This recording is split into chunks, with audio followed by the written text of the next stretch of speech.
Welcome back to the Free Code Camp podcast. I'm Quincy Larson, teacher and founder of Free Code Camp, and today I'm interviewing a computer science professor who built his own free platform for learning programming. Before we hear from him, I want to give you some quick community news. Free Code Camp just published a new course on AI-assisted development taught by Bo Carnes, where you'll learn common terminal workflows and tips for pair programming with your LLM tools. You'll also get exposure to tools like GitHub Copilot, Claude Code, Gemini CLI, OpenClaw, and at the end of the day, the entire goal of using these tools is to build out more features without compromising the maintainability of your code base, and you're going to learn how to do just that in this course. Check it out after you finish listening to this podcast. Free Code Camp also published a beginner level course on AI literacy for everybody. And you can share it with your family if they don't know anything about how these LLM tools work, how computer vision models work, anything like that. This is a great first step in them understanding how it works.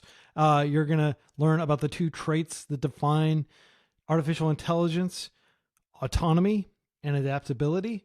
And then you're going to build your own image classifier right on your phone or on your laptop. This course also delves into things like algorithmic bias, environmental costs of training and running LLM systems, a ton of stuff. It's about a 1-hour course right here on the Free Code Camp YouTube channel.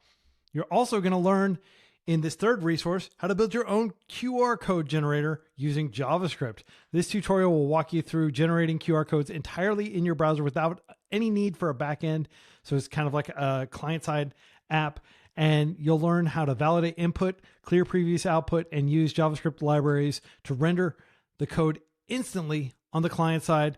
And then you'll learn how to extend the project further with some stretch goals like custom styling, Wi-Fi support, and more. It's a pretty quick tutorial on the Free Code Camp publication. We are also hyped to announce that the Bad Website Club is back for another responsive web design boot camp based on the Free Code Camp responsive web design curriculum. It starts April 24th and runs for 10 weeks. You can join our Discord community and tune in for the live streams. It's led by volunteer devs who are passionate about helping folks learn CSS and JavaScript fundamentals. The announcement is linked in the description. And Song of the Week, 2008's Strange Overtones. The Talking Head singer David Byrne blends his voice with that of legendary synth producer Brian Eno. And there's a lot of organ, there's a lot of synth. The entire affair plays out over an infectious palm muted guitar line and some really driving bass. This is a perfect midweek jam. Put it on during your commute.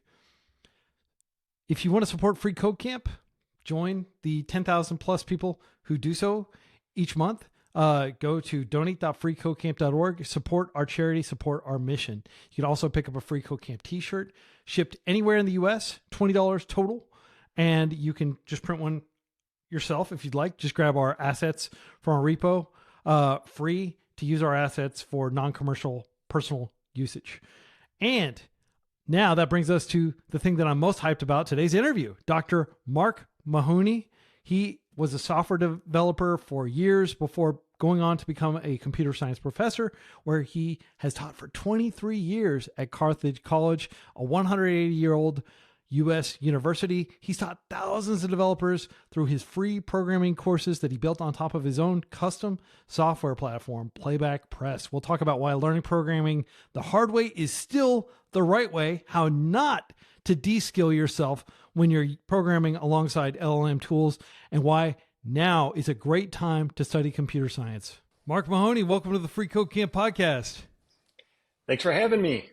Yeah, I'm hyped to have you on here. You've been such a big part of the Free Code Camp community for years at this point.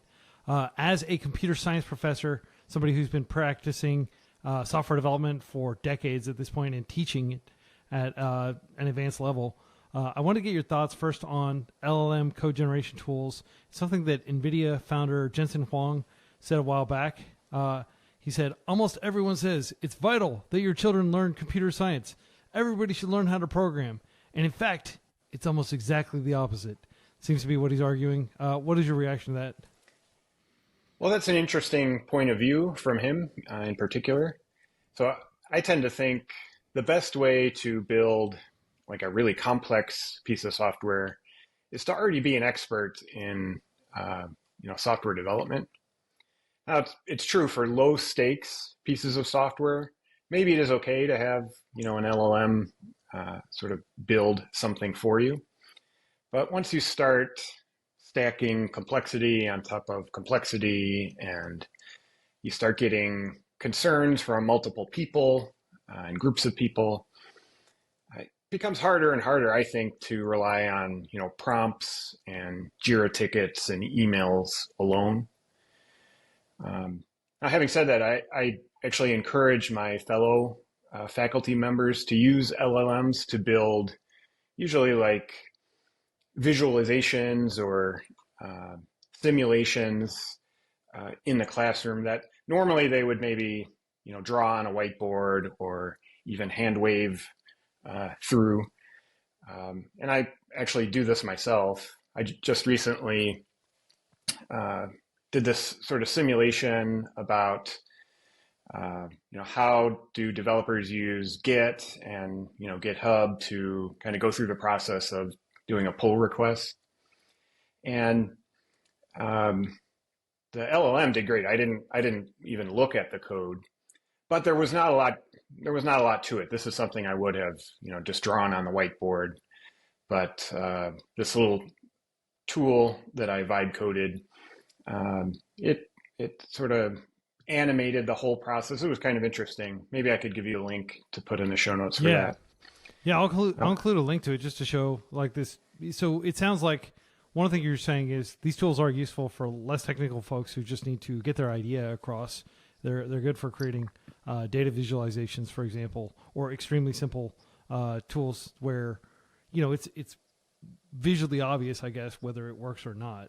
So you don't have to actually spelunk into the code base and try to understand where things are going awry. Exactly. So I'll tell my colleagues to start the prompt with, create a single page web app that does or that shows X, Y, or Z, like the flow of a pull request on a GitHub or something like that. And these are definitely low stakes. I would not want my pacemaker software to be developed like this, but for little simulations and visualizations, I think those are pretty helpful for educators. So when I use LLMs on my own projects, though, I've noticed they can misunderstand what I'm looking for, and they definitely don't know all of my preferences for how I would like to do things. And just recently I was using an LLM to help me write some code with this web-based thing that I'm working on. And it wanted to put all the data in this global document object when I had another object that was probably a more appropriate place for that data. And I had to go back and tell the LLM, no, don't put it there, put it here. And if I hadn't made that change, or if I hadn't noticed that change, it would have just added some technical debt that somebody somewhere down the line would have had to kind of realize that now the data is split in these two places. So I'm kind of optimistic about LLMs, but I'm not at the point where I think they're going to completely take over and do everything for us. I just don't think the LLMs can kind of read our minds and communicate with us well enough yet. Yeah. And just to be 100% clear, this is not with like some LLM tool, 3 years ago when these tools just came out, like early GitHub Copilot or early agent, right? This is just like the other day that you encountered. Yeah. So I have been using Claude Code. I pay the $20 a month for it, and it's amazing. But I rather than have it like write code immediately, what I'm doing these days is asking it to come up with a plan and tell me the plan before it does anything. And then often what the first plan is, either not the way I would do things, or LLM misunderstood exactly what I was looking for. So I'll iterate a few times just on the plan. And then once it comes up with a reasonable plan, I will have it write the code. But that back and forth, I don't think would have been possible unless I already was, a pretty experienced developer and knew what I was doing. Yeah, Uh, that makes a lot of sense. So, what would you say to a learner who is just using LLMs to program, and they have this, they don't realize, they don't know what they don't know, and they're just using LLMs as their main source of learning as they try to get things done, kind of learning just in time by yeah. seeing things not work and asking the LLM what went on here and stuff like that. How would you encourage them to handle those kinds of interactions to be productive? So just to recap what you just said a second ago, you said you'll iterate several times on the plan. You'll ask them, okay, how would you implement this before you actually have it implemented? And that way you can kind of reason through and squash bugs before they crop up and things like that. How would you advise like somebody who doesn't have your expertise to interact with LLMs to achieve a similar effect? Yeah. I mean, if one, I'm a huge fan of using an LLM as like this infinitely patient tutor. And if the student is really aware of how they learn and they're very curious, maybe that's a good way to go about learning, just using an LLM alone. But my sense is most learners aren't that aware, especially about something they don't know much about. So if an LLM is writing a majority of the code, and for me, the critical point is, are the students actually stepping through the code? So, okay, if the LLM generates your code, that's fine. But they should definitely be stepping through and watching what that code does, what effect it has. Again, maybe that's an okay way to learn, but I would really be worried that students who learn just with an LLM are not really resilient. Right? If you're just given the right answer or what you think is the right answer most of the time, and you don't have to do that hard work of figuring out, why something is not working. If I were hiring someone, I kind of would like someone who has proven that they kind of learned the hard way. And I sometimes joke with people on my LinkedIn, I want to put something like, I learned to code before LLMs. Yeah. Right. So I feel like a badge like that might one day actually be valuable. Right. Because to me, it says, okay, the students learned the hard way. They went through the hard work and they learned about all the debugging and things like that.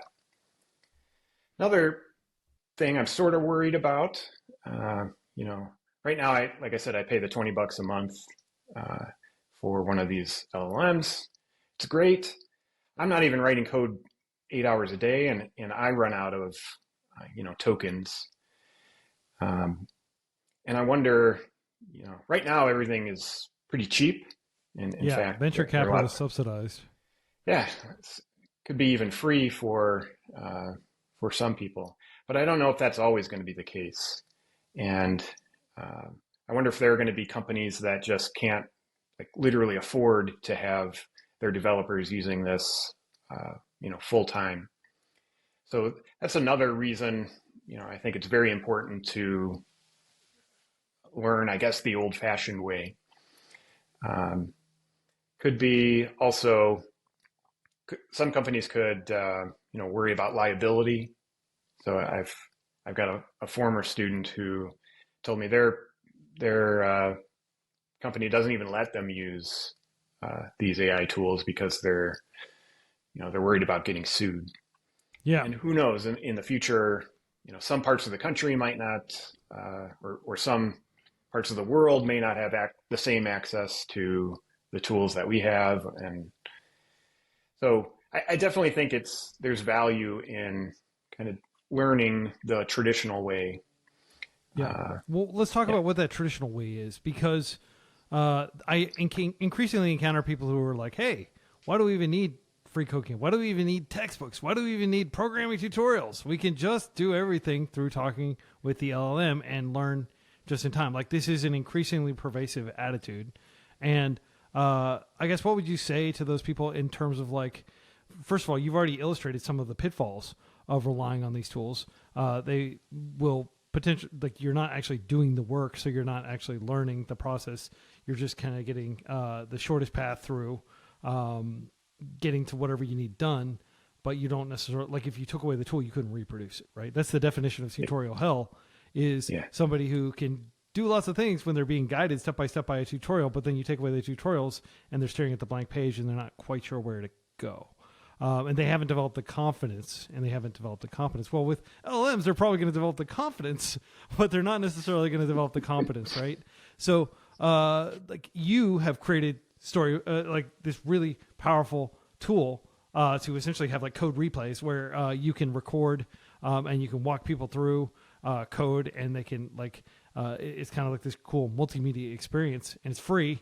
And freeCodeCamp has published many of your learning resources. Like, how do you envision like the ideal interactive learning experience, even with these LLMs? Like are LLMs even a part of that? Like, how have you incorporated LLMs into your platform? I know that's like 50 questions, but I just want to like load all that stuff into the proverbial context window so you can like kind of unload some of that insight, because I know you're thinking very hard about this. I mean, it's a very exciting area, this idea of, again, what I like to call the infinitely patient tutor who's able to answer questions.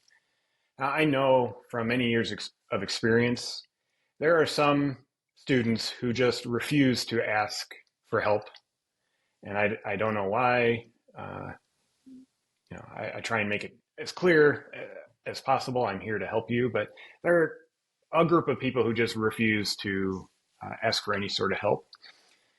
What I think is if they had access to an LLM tutor, they wouldn't be, they would be more willing to ask for that help. However, I really do worry about completely leaving humans out of that loop. Right? As a longtime teacher, I know that we can tailor our lessons and what we teach each individual student based on what we know about the student. So sometimes you want to be very direct. Sometimes you want to not give them so much and maybe ask a probing question and have them sort of figure out stuff on their own. I don't know that the LLMs are at that point or will ever be able to really get to know students like an instructor does.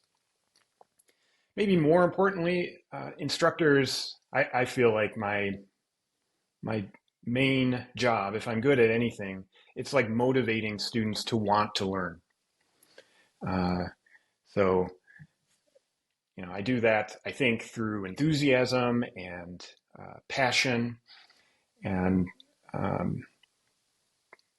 so, again, I don't quite see how an LLM can kind of inspire that passion. Yeah, I mean, and also your competence. You're somebody who's been practicing for a long time. You started before the .com bubble, way back in the mid-90s, working in industry. You yourself have a CS degree. You've gone through the proverbial slings and arrows of like learning programming properly and then applying it, and now you've been turning around and teaching it for decades at this point. And so there's that human aspect, like that empathy, like they're looking at somebody who's gone through this, right? The LLM hasn't gone through anything other than, a process of, reinforcement learning with human feedback and a training process and all that stuff. Like it is not sentient. There's nothing, like, I don't aspire to be an LLM or like an LLM, right? Where what you said, I mean, your primary job as a professor is to motivate people to want to learn. That's a pretty profound statement. And I don't know that every professor looks at their role quite like that, but I think it's a really helpful kind of lens to look at the role of the professor, the role of academia. Like, what are you getting when you go to a university? You're getting somebody who has been there, who knows the stuff, who's going to try to communicate to you how important it is that you learn these things without necessarily putting you in I mean, people will learn this the hard way when they go out and work in industry, and they'll realize, oh man, I really screwed up there. Company lost a lot of money. Now I'm going to get fired. Or like, oh wow, I just wasted days of my life working on this feature where I misunderstood the spec or something like that, right? Like they're going to go through these processes, and to the extent that you can kind of guide them around these things so they don't have to make all the mistakes for themselves, that's another function of going to school. And it's a function of human communication, not to get too abstract, but one of the reasons humans are so successful compared to, like, I don't know, cockroaches, which are also extremely successful, but not individually. Individually, they're extremely brittle. Individually, humans are extremely robust because they can learn from one another. And I don't have to go, touch the electric fence myself. Somebody can say, hey, we have human language, right? We have written language. We've got all these things. And I think the role of like learning and the role of teaching is to essentially help steer people around things and give people context. Like, that's my personal perspective as a teacher, but I haven't been doing this quite as long as you have. And I know we talked offline sort of about different types of colleges and schools, and I'm pretty lucky in that the school that I teach is very small. I have very small classes. My students get to know me. I see the same students for their full 4 years. And I really believe, this is maybe corny, but when I tell them, I want you to, I'm trying my best to teach you. I feel like students, when they get to know you, they want to show that, yes, they believe in that, and so for example, I'm surprised by how little I think my students are using LLMs, just based on what I've heard from, professors at maybe bigger schools. And we were also talking about this the other day, we never really bought into the totally asynchronous online courses. And I think that really helps, if the student and the teacher have this relationship, and the teacher makes it clear that, we don't want you to use the LLM because it'll make you learn, more or better. So, yeah.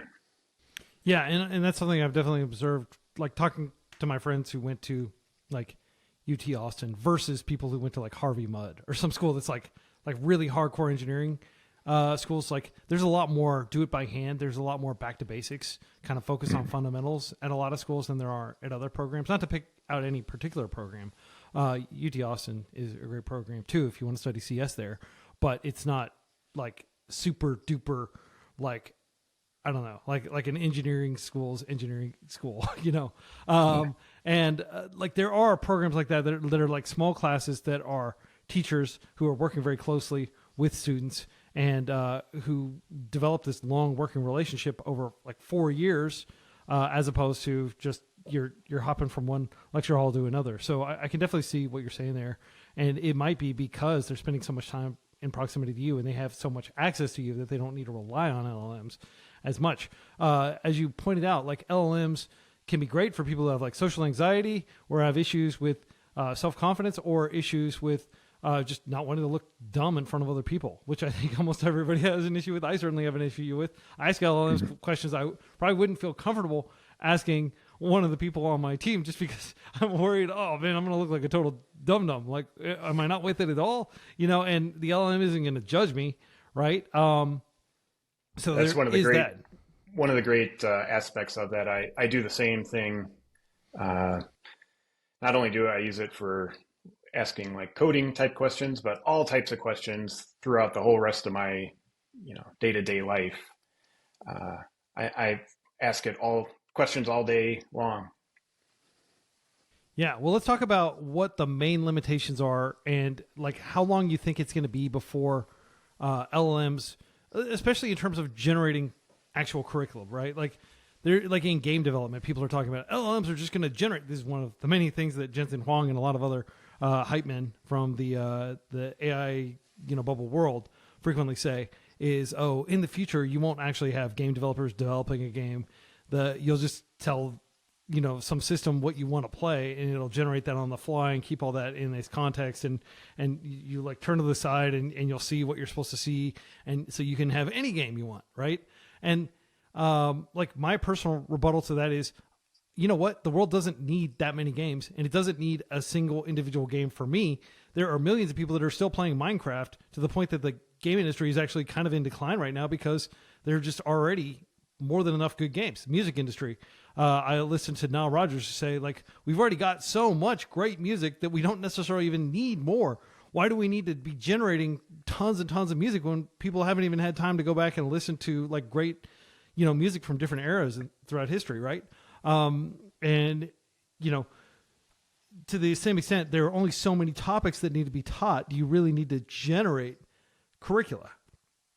But how long do you think it would be, based on your understanding of where things are and where things are going, before an LLM could generate something like freeCodeCamp, like the full stack curriculum, or could generate something like Harvard CS50, like the entire course with like a, generated David Malin stand-in, essentially teaching all the concepts and thus avoiding intellectual property. That's a big theory of mine, is that a lot of the reason behind the generation is so they don't have to worry about existing intellectual property laws and licensing and things like that. Yeah. So I agree 100% on the music. I know we were talking about music the other day, and I totally agree. There's, nobody needs more music. We need more time to get through the music that already exists. The one thing I would say about software is maybe we do need more software. This is why I think there's maybe a small distinction here, where I am okay.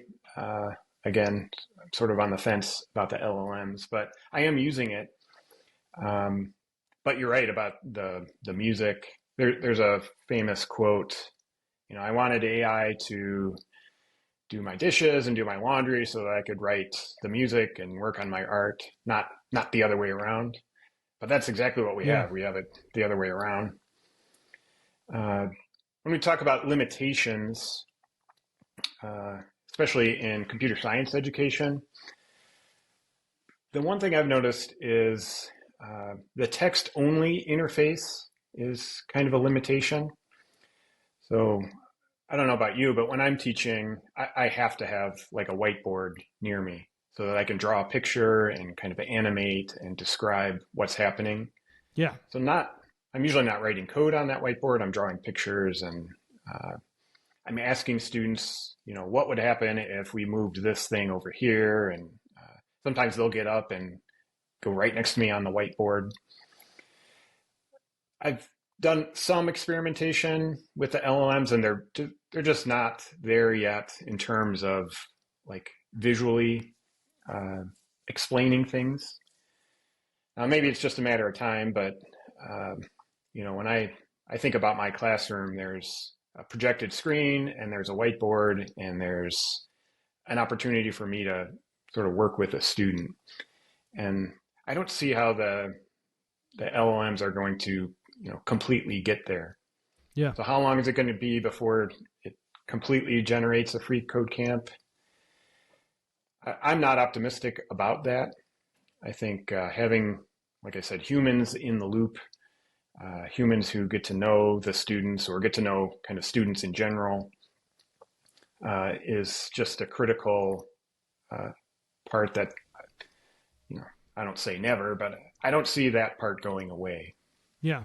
And I'll just add that humans learn because we're kind of programmed this way from like evolving and living on the savannah and eventually, spreading out to, Europe and North America and South America and everything, right? Like just we are animals just like the animals around us, right? And like we learn experientially. Like when I learn like a new word in a foreign language that I'm studying, I can almost always remember where I was when I learned that word. Mm-hmm. Why is that information relevant? Like it's just part of how humans learn. Like I can remember the situation. I could probably even remember whether I was sitting down or standing up. I can remember whom I was talking to, and that does not help me at all. Why is my brain like wasting space on that context?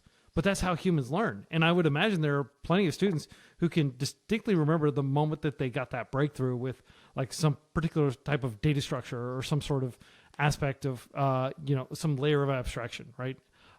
Because they were up there standing at the front of a whiteboard sketching with a pen, thinking really hard while they were listening to you. And you were like, also writing on the whiteboard and say, oh, actually it's like this. Oh, what about this? Oh yeah, it's like this. Like so much of communication is not through just language alone. And currently these LLMs can only really, they are large language models, right? That is a fundamental, and you can plug those into other systems and build systems on top of them and stuff.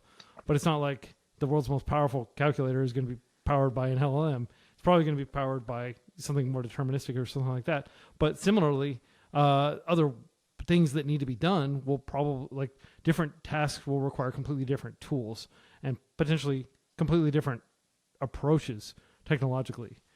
And so what it seems like you're arguing here is that teaching is just one of those tasks that's so multimodal, to borrow a term that I hear a lot in the LLM space, that it's just not going to be fully addressed through LLMs, that we need additional archetypes, essentially. I definitely think they're not quite there yet. They're great with, again, anything text-based, but I've tried to have it, draw. I'm often drawing like, this is what the memory looks like, and this is what we're going to move around in memory. At least the tools I have used, I've not been super impressed with them creating visuals to go along with their textual explanations for things. Yeah. So I want to jump to a little bit more about LLMs before we get into your history, which I'm very excited to talk about. But one concern, like a lot of people have been talking about, is deskilling. Essentially, learners, in this case, maybe even developers who've finished school and spent several years of their college career using LLM tools, essentially deskilling themselves by overly depending on these tools, especially proprietary tools. And as a result, like their skills atrophy and to an extent, even their critical thinking atrophies. Have you observed this? Well, it's all so new. There's definitely a lot happening right now. There's a lot of hype right now, but there is something I think very real about AI as a tool for educators. I really wish I knew what was going to happen in the next few years.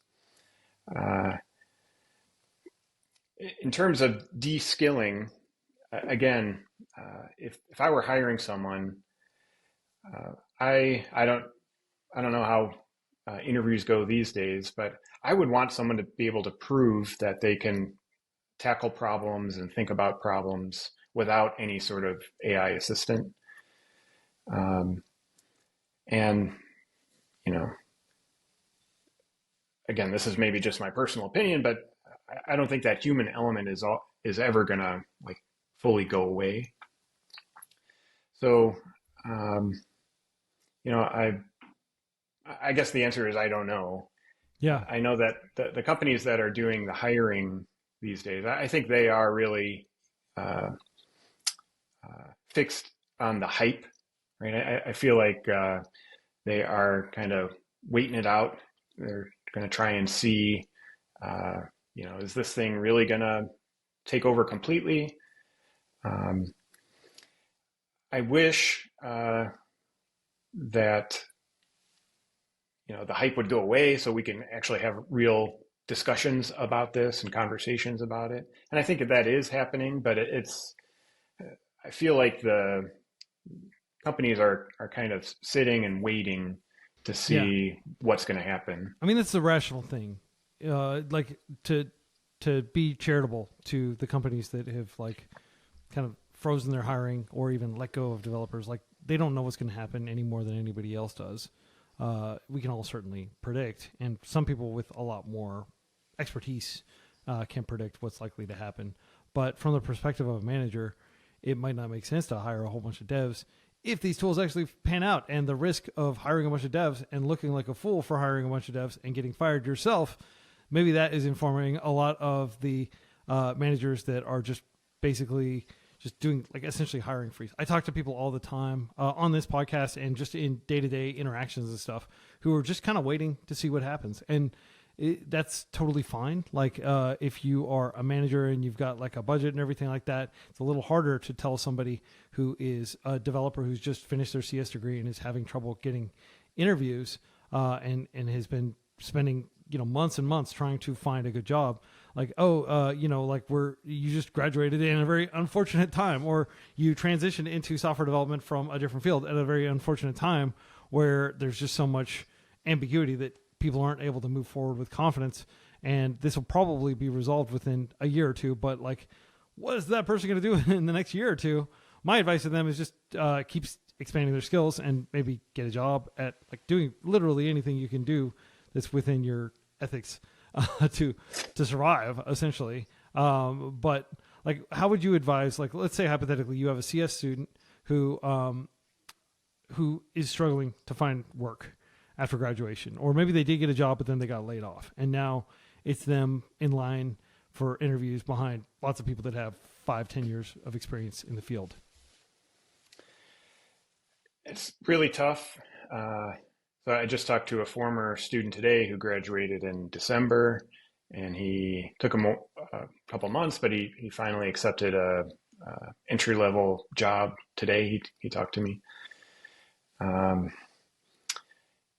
I really don't have a great answer other than, like you said, continue to learn.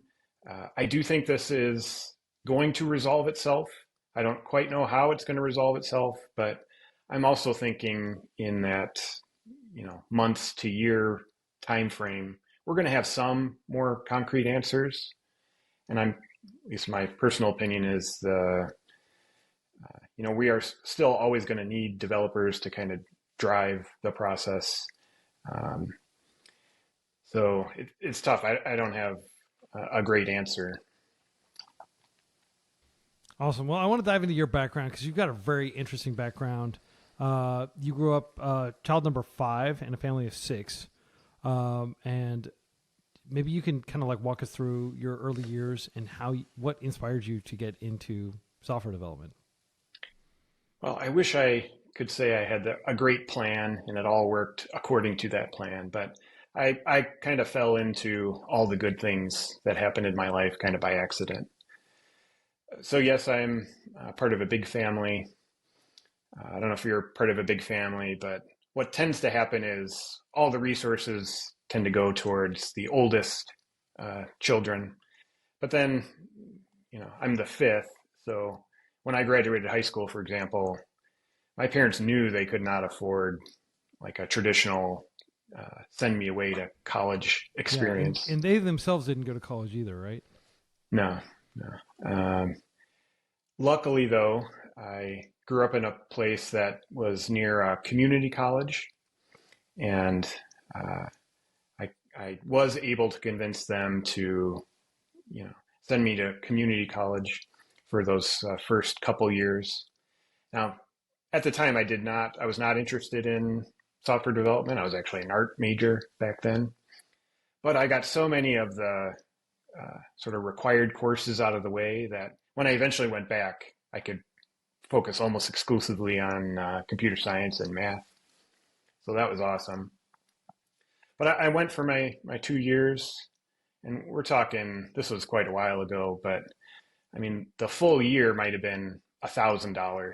Yeah. I of course lived at home, and with books and everything, it might have been $1,000 a year.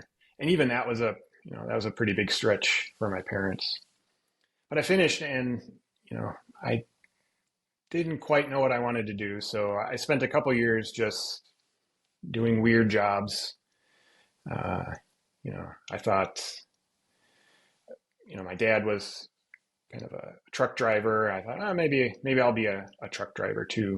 Yeah. And I did jobs like that. I actually was driving once, and I just fell asleep. I almost killed myself. And I knew right then I have to do something to keep my brain active. I can't do, the driving just wasn't for me. So by then I was, a little bit older, and I was actually able to pay my way to get the 4-year degree. And of course, when in high school, I was at best a C student. Right. When I went to that community college, my parents were paying, so I upped my game a little. I got Bs. But when I started paying, of course, I was a straight A student from then on out. Yeah. So, like I said, I didn't quite know what I wanted to do either. So I went back to that same community college, and I tried a couple different things. So I took a couple journalism classes. That was fine, but it didn't really excite me. And totally by accident, I saw that there was this computer programming course.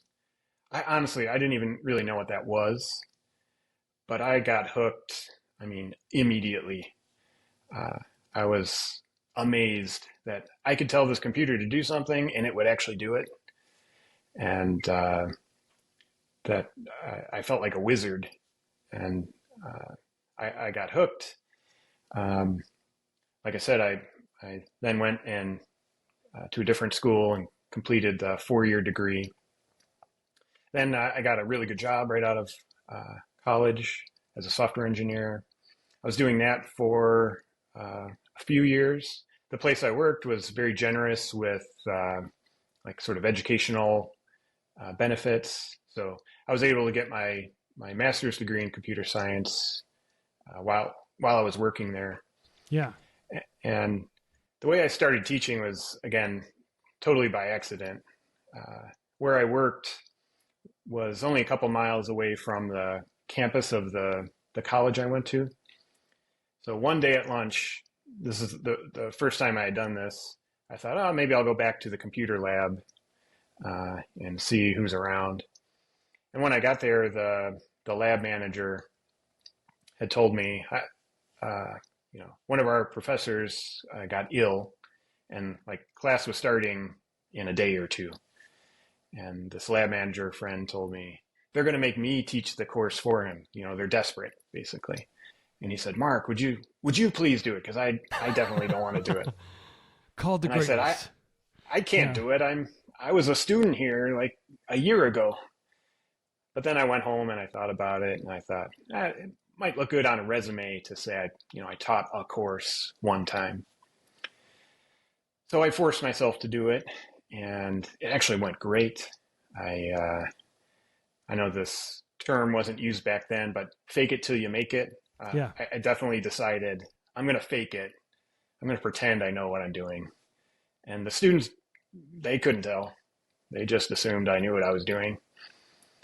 And so that went well enough where the next semester, I think the professor eventually recovered, but they still needed people to teach. So the main person asked me to keep doing that.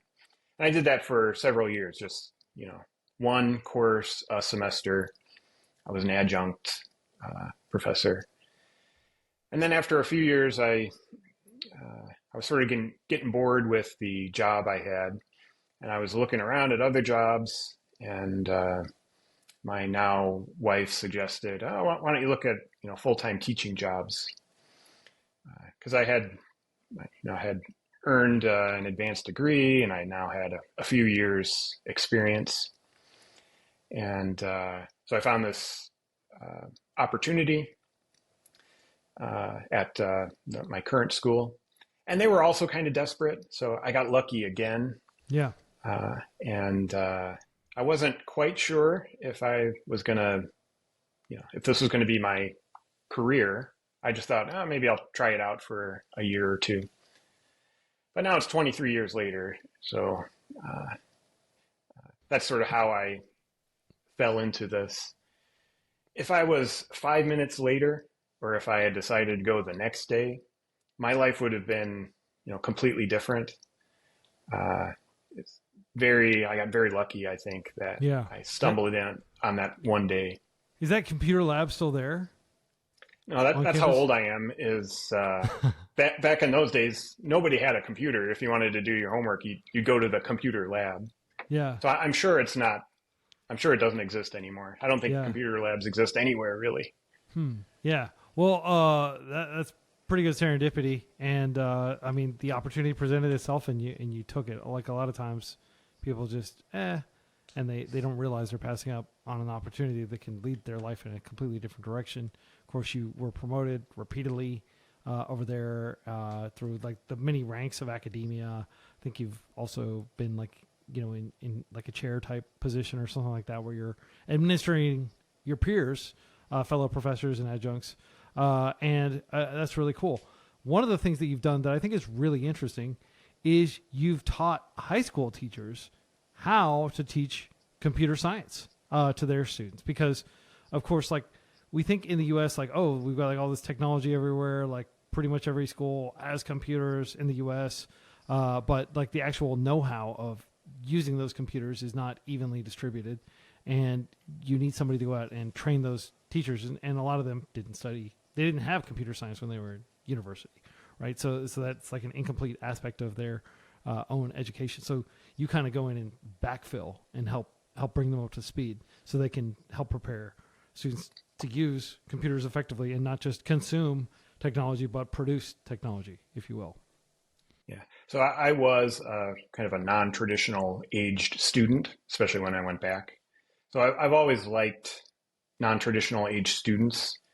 And a few years ago, there was an opportunity in the Kenosha area where I live, where the local school district, they wanted to begin teaching more computer science. But like you said, most people who get a CS degree do not become teachers. It's just much more lucrative to become software developers. So I volunteered to work with like half a dozen. These were mostly math teachers. And I basically tried to, in like a year and a half, kind of go through the basics of what somebody would get at somebody who's studying computer science. But more importantly, I wanted them to kind of build up their experience, because I know about students is whenever you're teaching students about coding, right, they're going to get stuck. And I guess my number one advice for the high school teachers was you have to get stuck yourself and figure out how to get yourself unstuck. Because that's, mostly what you're going to be doing all day is these students are going to have good questions, and the more experience you have, the better. My general thoughts on teaching, like I've already said, my main job is just motivate the students to want to learn. And again, enthusiasm goes a long way. Also, coming up with interesting projects, like projects that they actually want to solve, or they want to know how do we, fill in a crossword puzzle, or how do we have a robot move through like a 2D map, stuff like that. I spend a lot of time actually thinking of interesting projects. I think that's way more valuable than, being a really polished speaker. I don't consider myself a really polished presenter of information, but I'm enthusiastic, and I try really hard to come up with these interesting projects. And then the students just take over from there. Well, I will say this is your first ever podcast interview, and I think you're doing a great job. So thank you. Yeah, don't short yourself too much in terms of being a polished speaker. One thing that you brought up that I think is really interesting is just the focus of projects, and that's one thing that freeCodeCamp, like many years ago, we reoriented the curriculum to really be project oriented. Like everything is a project. Everything is like every lesson is in the context of you're trying to build this, leaderboard for a video game, or you're trying to, like even in the design space, you're trying to design a USDA nutrition label or something like that, right? So that way there's something concrete, and there's like a clear goal. And same thing with the freeCodeCamp YouTube channel. Almost all the courses are project oriented, where you code along at home, you clone the GitHub repo, and then you try to progress. What are some ways that you've introduced project-oriented teaching into your teaching over the years? So I'd say that's the focus. again, I'm not dynamic enough to, I think, really get the students to want to learn just from hearing me. So I pretty much center all of my courses around a group of projects. And of course, there is content that I have to present, but I almost always let the students know the goal first, right? We're building X, Y, or Z. Okay, so how do we go about doing that? Well, we have to do this and we have to do that. So what do we have to know in order to do those things? That I think for sure is, that's definitely my preferred way of teaching. Yeah. And a question I have then is, so what proportion of the time, like let's say totally, like they're like, I don't know, 20 weeks of class. I don't know the exact amount. And like maybe you meet like twice a week or something like that. I'm not sure how it works over at Carthage, the university that you teach at, but like what percentage, I guess, of the time would you spend lecturing versus like kind of doing flipped classroom where they're working on stuff and walking around and talking to them? So it depends on the course. There are some courses that it's easier to do the project work. Those are the courses I prefer.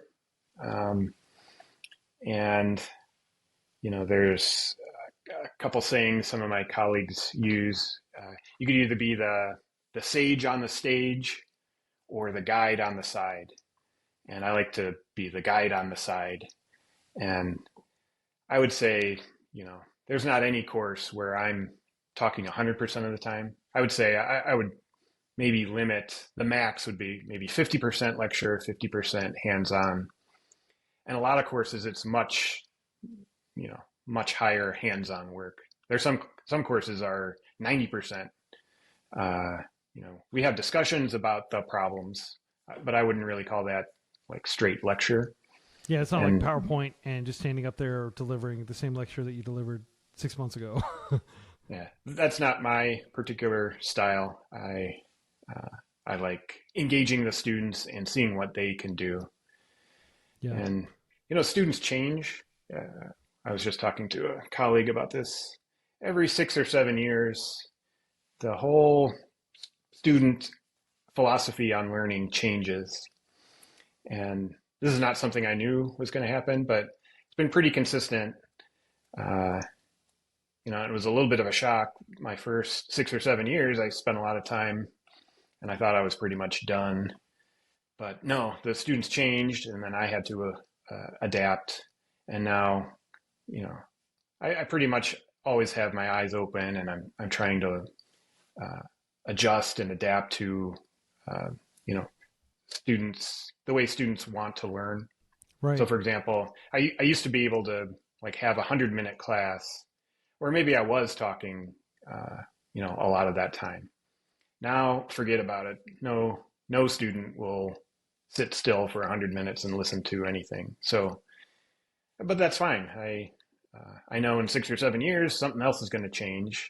And that's just part of our jobs, I think, is to adjust and adapt and, meet the students where they're at.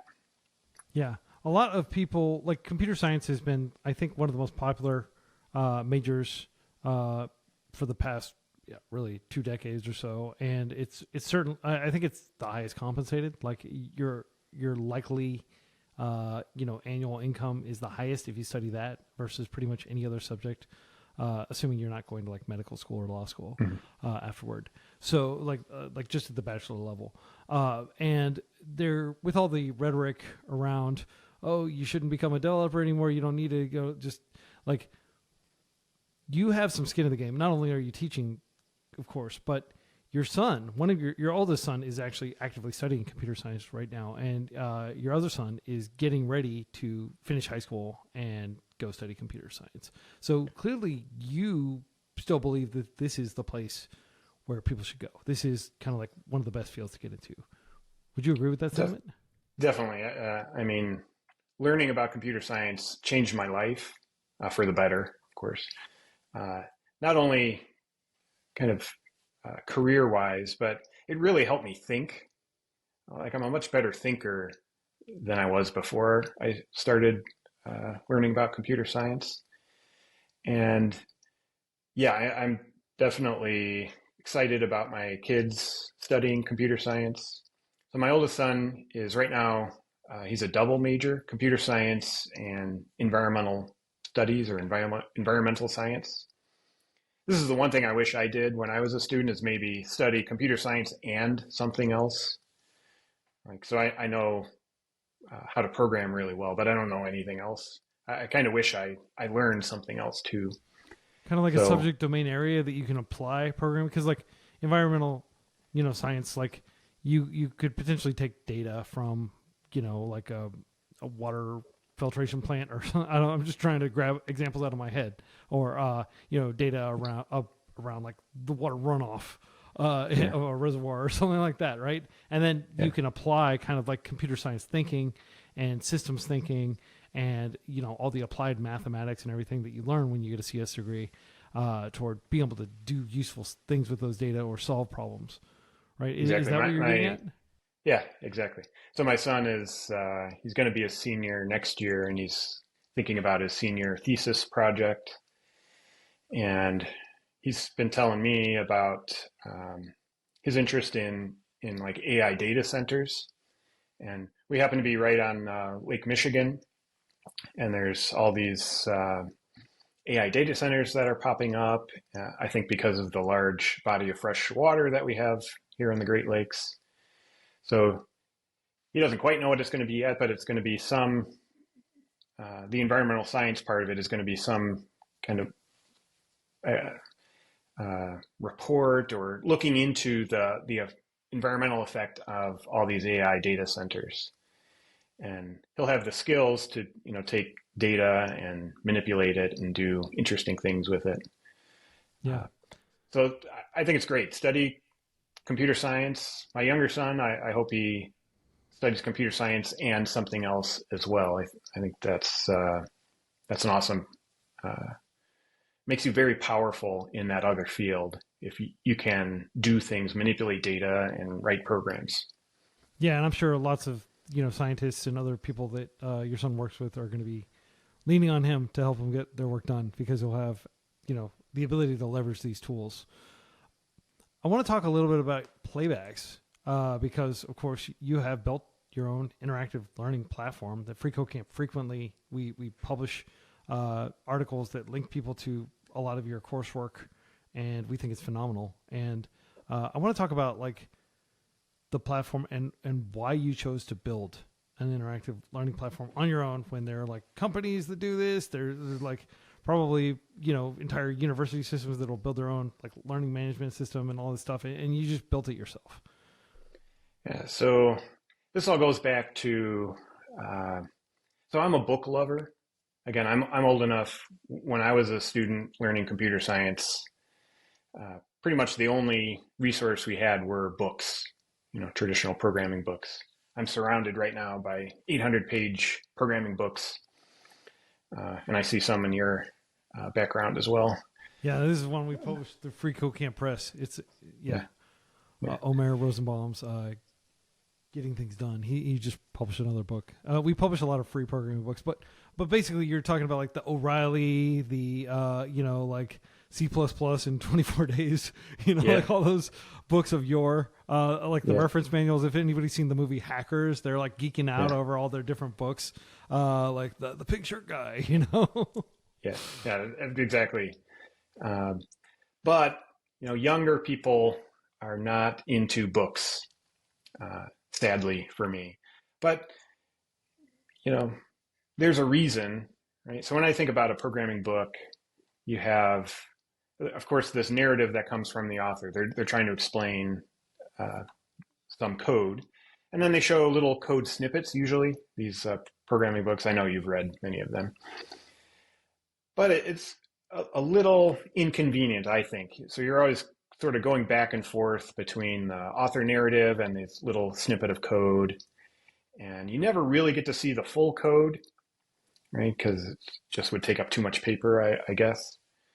And also, interestingly, I think publishers probably ask the authors to be a little more verbose than they probably need to, right? To justify that, whatever, $40 book price. Yeah.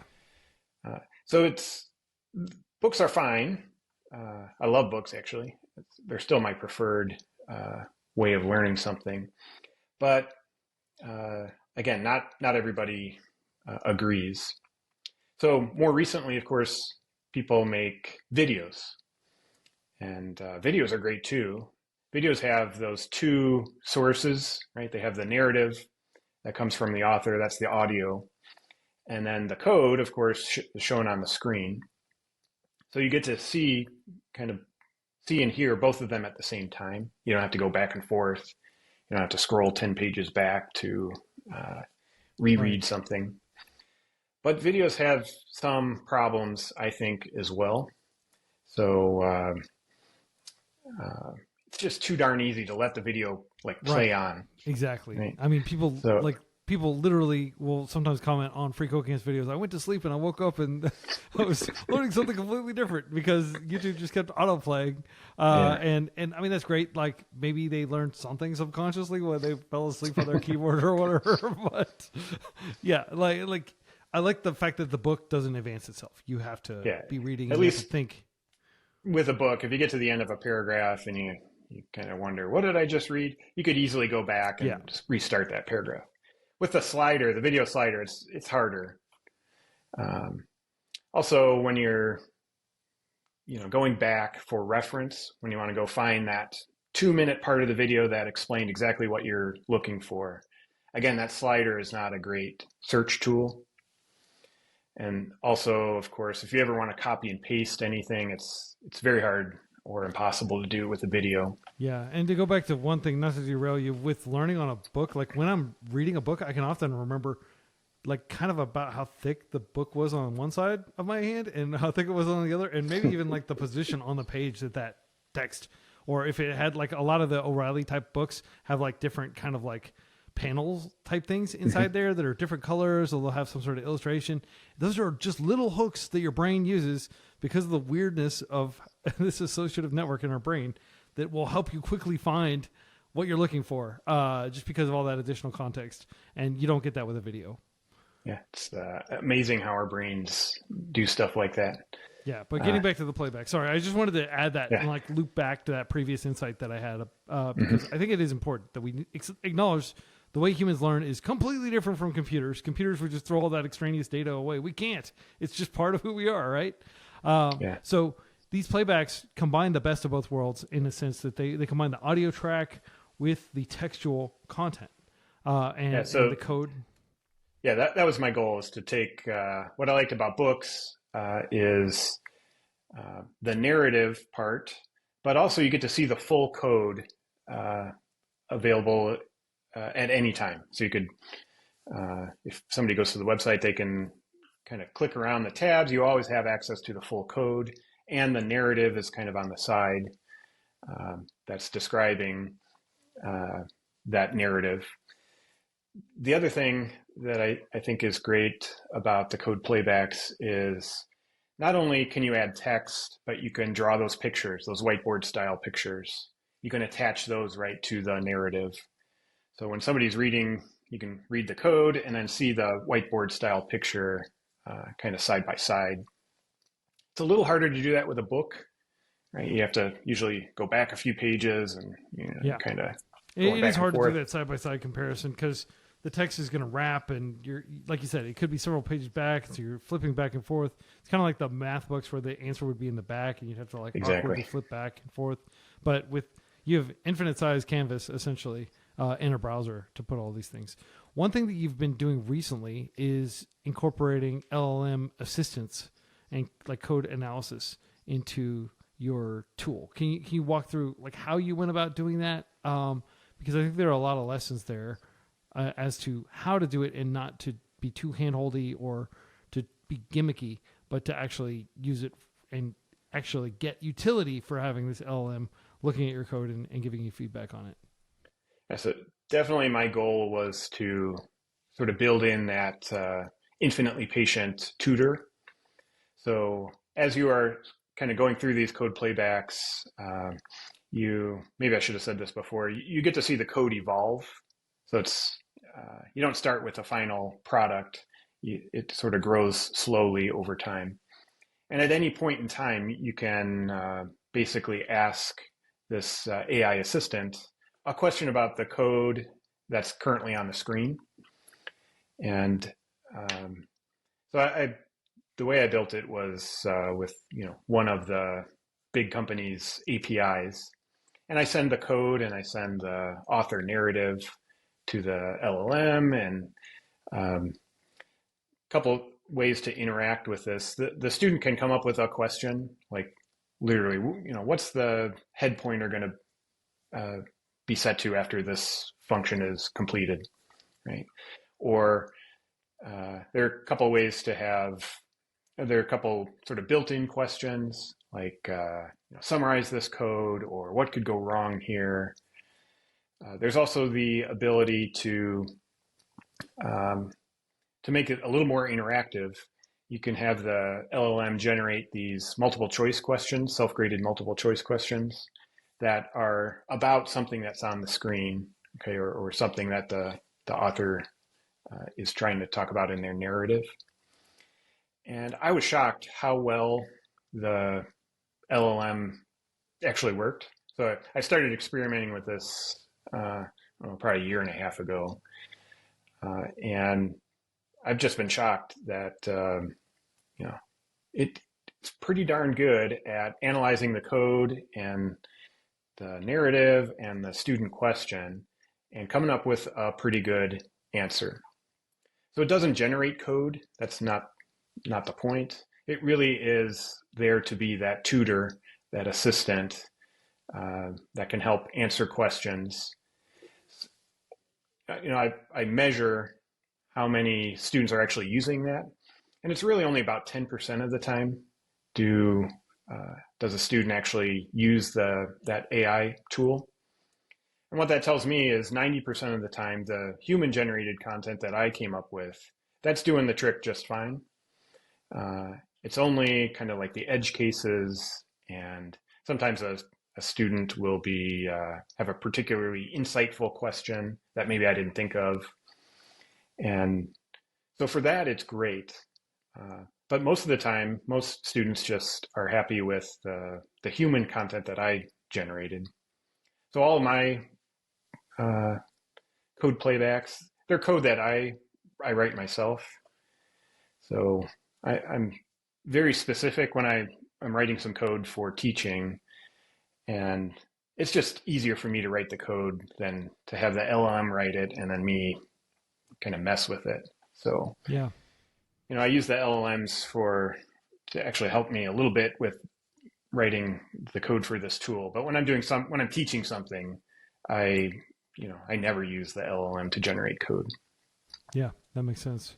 So essentially 10% of the usage is using the LLMs to address edge cases that the other 90% of usage, which is focused on the coursework you've already created personally, like manually, that does the trick 90% of the time. And then the 10%, or the LLM's there to catch the 10% edge cases. And then eventually, based on that, you can go and further improve the original coursework in it, and maybe eventually it'll be down to like 1% of usage, depending on how, like, the feedback loop and how. But like, I know Google, for example, I talked with like a Google engineer working on search, and they said like something like 15% of all Google queries have never been searched before. So there's always going to be that edge case, that unexplored kind of frontier. I have two more quick questions for you, if you have a moment. Yeah, there's also like remedial questions. Sometimes students jump in a little too, they're not quite there to handle the particular program. So edge cases, remedial type things, those are, that's what make up that 10%. Really interesting. Because like freeCodeCamp, like people will get their eyes will be bigger than their stomach. They'll like get ahead of themselves. And then it is nice to have that kind of like release valve of like, they don't have to be like, oh damn, I'm like completely, I have no idea what I'm doing, right? I'm out of my depth. They can kind of chat their way back to feeling comfortable, or maybe the LLM could remind them like, hey, you might not feel so out of your depth if you hadn't skipped this section. Yes. So I guess that's something that your LLM tool can do too. So my quick questions for you, because you've been very patient with your time. I know you're a busy prof.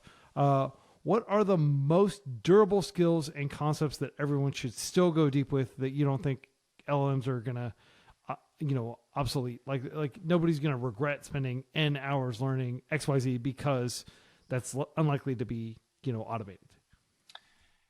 I mean, I always go back to problem solving. I don't have, I don't think there's any one particular language that somebody has to learn or any one technology, but just problem solving in general. And often that means really getting comfortable with debugging code. Like when we write code, it's different than when the code runs. And the only way to really see what's happening is to step through that code and see what effect it's having on the other parts of the system. So if you build something from scratch or you build on top of, something, being able to debug it and fully understand what effect it's having, I think to me, that's the core of problem solving. Awesome. So problem solving, like nobody I know it's is very, going to very regret. general and generic, but in building, the context of programming, like literally, like just understanding what's actually happening in there and being able to fix that. And like you said earlier, programming is just getting stuck over and over and over. Like when things are going swimmingly and you know exactly what to do, like those are the parts that are actually like pretty hashed out and well understood. And those are the parts that are going to be, potentially automated by you just reusing code that you've already written, right. or like grabbing a library for something that's very well understood. It's that frontier of our understanding of a particular code base or trying to solve a particular problem. That's where you're going to spend almost all your time as a developer, right? Yeah, and again, the best way to learn is just build, get stuck, get yourself unstuck, and try and take lessons away every time you do that. Absolutely. You've been through the .com bubble. You were like a pretty fresh dev in the late 90s when it happened. I don't know if you want to share any of your stories from that period real quick, but like many people would say we're kind of in a similar era where just like, kind of unbelievable amounts of money are being put into building out AI data centers or invested in training models when, there might be diminishing returns that we don't know about. There are lots of, extremely expensive projects being built in parallel when likely only a few will actually see sustained usage over time. Just the sheer volumes of money and the sheer breakneck speed at which people are trying to get things done. And you have to spend more money if you want to get things done quicker, right? Like it's that whole good, fast, cheap triangle, right? Mm-hmm. And you can only have two, and most people are opting for good and fast, right? So the cheap is nowhere to be seen, and trillions of dollars are being spent. What did you learn from the .com bubble, and do you often think about that time in the context of like reading the headlines about investments and product announcements and CEOs saying kind of grandiose things? Yeah, there have definitely been. There's been hype, since the .com bubble up until, this AI era. So I'm thinking of like NFTs, for example. Most people knew that was a scam, but at the time there were some people who thought, oh yeah, NFTs, that's going to change the world. With AI, there's something different. Like there's something really there that I can't deny. So I would say of all the, right after the .com bubble happened, I was actually just when I started teaching, and the numbers of computer science students went down a lot, but it didn't go away. That was actually one of the best parts of my career, because the only people who were studying computer science were the ones who really wanted to learn about programming. All the other people, they were scared off by the bust. And then there have been several ups and downs over the last 20 years, but there's definitely something different about this AI era that we're in. And I wish I had a better answer. I don't know what's going to happen, but this one does feel different. So one heartening takeaway from that is a lot of the fair weather, people that would happily end up on Wall Street or wherever they could earn a lot of money, they're not necessarily going to be in the computer science departments right now. So exactly, at the very least, if you genuinely enjoy learning programming and building software, then you're probably going to be surrounded by like-minded individuals if you go pursue a CS degree right now. Yeah, I think that's how it's going to be. Yeah. Well, this has been a very insightful conversation, Mark. It's been an absolute pleasure talking with you. I hope everybody learned as much during this call as I have. I've got 179 lines of notes that I'm going to be reviewing as I try to figure out how to process and break all this down and distill it into an intro. Mark, I have linked to some of your playbacks and some of your freeCodeCamp articles in the description. I encourage everybody to check out that, learn from this guy. He knows what he's talking about. He has been there both in industry and in teaching for decades, and there's a tremendous amount to learn from him. Thanks a lot, Quincy. Yeah, it's been an absolute pleasure. Until next week, everybody, happy coding. Happy coding.